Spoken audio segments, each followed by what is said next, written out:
Hello दोस्तों, इस video में हम बात करेंगे हॉलीवुड की one of the best super heroes movies में से एक द अमेजिंग स्पाइडरमैन मूवी से जुड़े कुछ अननोन इंटरेस्टिंग फैक्ट्स और इसके बॉक्स ऑफिस परफॉर्मेंस के बारे में। तो इस वीडियो को देखते रहिए और चैनल को सब्सक्राइब करके बेल आइकन जरूर दबाइए ताकि जब भी मैं वीडियो अपलोड करूं तो आपको मेरी वीडियोस की नोटिफिकेशन सबसे पहले मिल सके।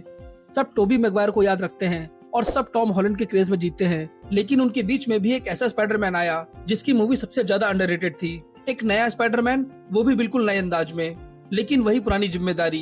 With great power comes great responsibility. एक ऐसा सुपर हीरो जो हर जनरेशन का फेवरेट बन गया।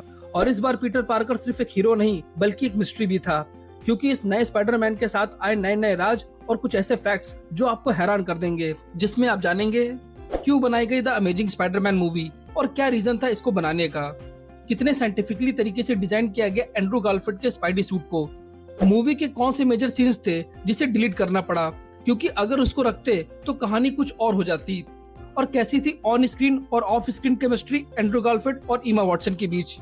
द अमेजिंग स्पाइडरमैन इस मूवी को रिलीज किया गया था 29 जून 2012 को, जिसे डायरेक्ट किया था मार्क वेब ने, जिन्होंने इसके बाद गिफ्टेड, 500 डेज ऑफ समर और द अमेजिंग स्पाइडरमैन 2 जैसी मूवीज को डायरेक्ट किया है।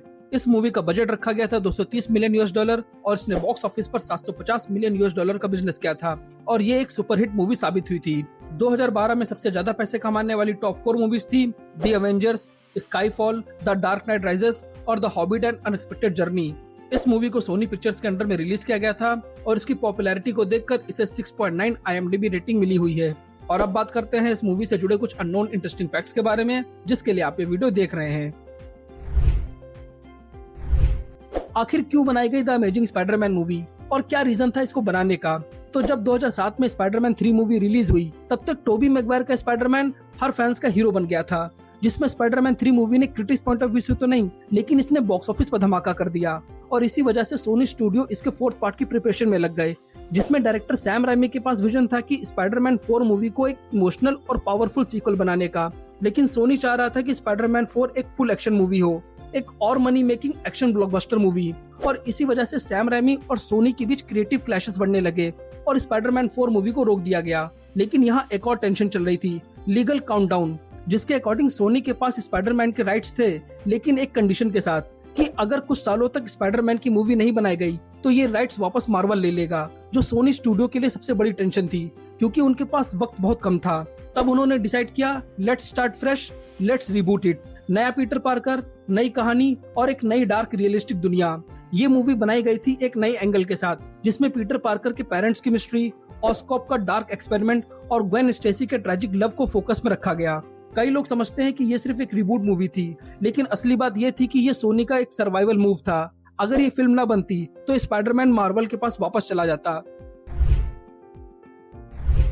स्पाइडरमैन बनना सिर्फ एक सूट पहन लेना नहीं होता, बल्कि स्पाइडरमैन को स्क्रीन पर परफॉर्म करने के लिए चाहिए होता है एक फ्लेक्सिबल बॉडी मूवमेंट, जिससे लगे कि किसी स्पाइडर ने रियल में कब्जा कर लिया है आपकी बॉडी पर। और एंड्रू गारफील्ड ने इस बात को सिर्फ समझा नहीं बल्कि जिया भी। उन्होंने खुद को स्पाइडरमैन बनाने के लिए खास ट्रेनिंग ली। Parkour, skateboarding, handstand, back flip, Andrew ने वो सारी स्किल सीखी जो पीटर पार्कर के मूवमेंट को रियल बना सके। वो चाहते थे कि स्क्रीन पर जब पीटर पार्कर चले तो हर जेस्चर में वो ऑकवर्ड, वो ग्रेस नजर आए, जैसे सुपर पावर्स उसके अंदर से निकल रही हो। रूफ टॉप से जंप करना हो, पोल्स पे स्पिन लेना हो या फिर स्केटबोर्डिंग के डेयर डेविल स्टंट्स, ये सब एंड्रू ने खुद किया बिना स्टंट डबल के। उन्होंने स्पाइडरमैन के कैरेक्टर के लिए काफी मेहनत की। एंड्रू ने अपनी पूरी बॉडी मूवमेंट को एक स्पाइडर के जैसा कर लिया, जैसे एक रियल स्पाइडर वॉक करता है, बैठता है, अटैक करता है, एवरीथिंग। क्योंकि उनके लिए स्पाइडरमैन सिर्फ एक रोल नहीं बल्कि एक बहुत बड़ी जिम्मेदारी थी कि ऑडियंस टोबी मैगवायर के बाद उन्हें एज ए स्पाइडरमैन एक्सेप्ट करे। स्पाइडरमैन बनना मुश्किल था, लेकिन पीटर पार्कर बनना उससे भी ज्यादा तकलीफ भरा। एंड्रू गारफील्ड जानते थे कि ये कैरेक्टर सिर्फ एक सुपर हीरो नहीं, ये एक टूटा हुआ लड़का है जिसके माँ बाप उसे छोड़ गए और उसे हर दिन अपनी पहचान के साथ स्ट्रगल करना पड़ता है। तो एंड्रू ने इस कैरेक्टर के लिए एक अनयूजुअल सा रास्ता चुना, आइसोलेशन, जिसमें सेट पर रहकर भी वो अकेले रहने लगे, बिना बात किए एक कॉर्नर में चुपचाप रहकर, एक ऐसे इंसान की तरह जो सबके बीच होते हुए भी अकेला महसूस करता है। उन्होंने पीटर के दर्द को सिर्फ एक्ट नहीं किया, बल्कि उन्होंने उसे अंदर तक महसूस किया। और उस आइसोलेशन का नतीजा आपने स्क्रीन पे देखा ही होगा, जब पीटर अंकल बेन के मरने के बाद चीखता है या जब वो ग्वेन के लॉस में टूट जाता है। वो फील, वो दर्द स्क्रीन पर रियल लगता है। हर सुपर हीरो की एक पहचान होती है और इस स्पाइडरमैन के लिए उसकी पहचान थी उसका यूनिक सूट, क्योंकि द अमेजिंग स्पाइडरमैन के सूट के पीछे की जो साइंस थी वो किसी ने सोची भी नहीं। इस फिल्म के स्पाइडरमैन के सूट को पूरी तरह से कस्टम डिजाइन किया गया ताकि वो क्लासिक ना लगे बल्कि मॉडर्न, टाइटर और ज्यादा एथलेटिक फील दे। एक ऐसा सूट जो पीटर पार्कर के स्ट्रीट स्टाइल से मैच करे और हर मूवमेंट में स्लीक लगे। और ये सूट इतना बॉडी फिट था कि एंड्रू गारफील्ड ने पहली बार इसे पहनते ही कहा, आई कांट ब्रीथ। सूट में जगह जगह माइक्रो पैटर्न्स थे जो लाइट को रिफ्लेक्ट करके उसे और भी ज्यादा डायनेमिक और रियल बनाते। बात करते हैं स्पाइडरमैन की आंखों की, यानी उसके मास्क के लेंस की। ये लेंसेस नॉर्मल ग्लास या प्लास्टिक से नहीं बल्कि एक स्पेशल बास्केटबॉल मटेरियल से बनाए गए, रफ टेक्सचर मटेरियल जो ग्रिप देता है बास्केटबॉल प्लेयर्स को, जिस वजह से ये सूट एक रियल स्पाइडी जैसा फील देता है। बात करें वेब शूटर्स की तो टोबी मैगवायर वाले स्पाइडरमैन के वेब शूटर्स उसकी बॉडी से निकलते हैं, एकदम ऑर्गेनिक स्टाइल। और सोनी इस बार भी स्पाइडरमैन को ऑर्गेनिक वेब शूटर्स देने वाले थे, लेकिन कॉमिक्स के अकॉर्डिंग द अमेजिंग स्पाइडरमैन का पीटर पार्कर एक जीनियस है और कॉमिक्स में उसने वेब शूटर्स को खुद बनाया था। इसी बात पर सोनी ने डिसाइड किया, let's go comics accurate, let's show the engineer Peter Parker. और सेट पर रियल वेब शूटर्स को बनाने वाली डिजाइनिंग टीम ने 4 बार अलग अलग प्रोटोटाइप बनाए ताकि शूटर्स रियलिस्टिक भी लगे और कैमरे पर कूल भी दिखे। और वेब शूटर्स के अंदर एक माइक्रो एयर प्रेशर सिस्टम था जो रियल में रिस्ट को फ्लेक्स करने पर वेब लॉन्च कर रहा था। हर स्पाइडरमैन के सामने होता है एक विलेन, लेकिन द अमेजिंग स्पाइडरमैन में विलेन था एक साइंटिस्ट और उसका एक ब्रोकन ड्रीम। एक आदमी जो अपने हाथ वापस चाह रहा था लेकिन साइंस के साथ खेलकर कुछ और ही बन गया। जब इस मूवी की प्लानिंग चल रही थी तो इस बार सोनी ने डिसाइड किया कि विलेन द लिजर्ड को बनाते हैं। इस बात पर वीएफएक्स टीम खुश भी थी और परेशान भी, क्योंकि द अमेजिंग स्पाइडरमैन के मेकर्स जानते थे कि अगर लिजर्ड को विलेन बना रहे हो तो वो सिर्फ बैड लुकिंग नहीं, साइंटिफिकली टेरिफाइंग भी होना चाहिए।